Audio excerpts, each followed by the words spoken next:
Nkwaniriza nnyo mu mawulire agabotekedde tugakuweereza okuva ku Bukedde TV1 ne Aban TV. Ennaku z'omwezi olwaleero ziri 24 tuli mu mwezi gwa Novemba omwaka 2022. Ogakutuusaako essaawa eno nze Rose Kigongose Mwanga. Tugatandise n'Abazigu Balumbye Poliisi ey'e Bungoho. Kino kisangibwa mu disitulikiti ey'e Mbale era bakuuliise n'Emmundu Bbiri nga kwotadde ne Reediyo Koolo.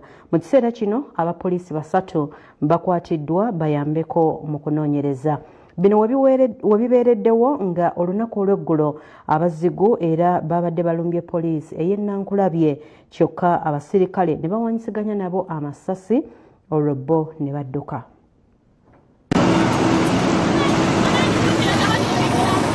Abazigu Babbye Emmundu Bbiri ne Reediyo Koolo ku poliisi ey'e Bungoho bazze ne bazinda obukosi omwami akulira emino omusirikale waffe akulira poliisi ya wano e Bungoho kigamba ne bamugyako Emmundu, naye tukola ekisoboka okulabika nga Emmundu Bbiri abasirikale ababiri nga kuli ne OC tubalina wano ku CPS waffe nga tugenda mu maaso okubabuuza akalala nakataano byabadde bitya. Awanjagidde abantu okukolagana obulungi ne poliisi okulaba ng'emmundu ezebbiri zijjibwa mikono gy'abakyamu. Tusaba nti tukolaganye wamu nese. Tugenda mu Christmas, abantu bandibanga baagala zikozesa okumenya ennyumba z'abantu, baagala zikozesa okubbi ssente z'abantu. Afaabi asibye wabeewo ekikolebwa ku b'embeera esuse obw'omulamuzi.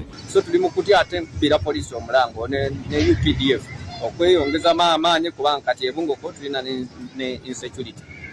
Gana ya poliisi n'omuntu wa bulijjo tebadde mbi nnyo, naye onuli nti abantu baffe babadde bakomplaininga ku services ezibaweebwa mu biseera by'olweggulo kubanga afe ababbi batera nnyo okubakwata ekiro. Omu ku batuuze Edison Miria ategeeza nti waliwo obunange ebusiika abakikola batta abapoliisi babiri okuli yali akulira okunoonyeza Alex Wagaluka ne Moses Ongo n'okutwala Emmundu. Ate mu kiro ekyakeesa olwokutaano wiiki ewedde Jinja Abazigu batta Sajenti eyagu Simon Peter eyali akuuma omulyango ogutuuka ku nkambi eya Gaddafi n'okubba Emmundu Bbiri.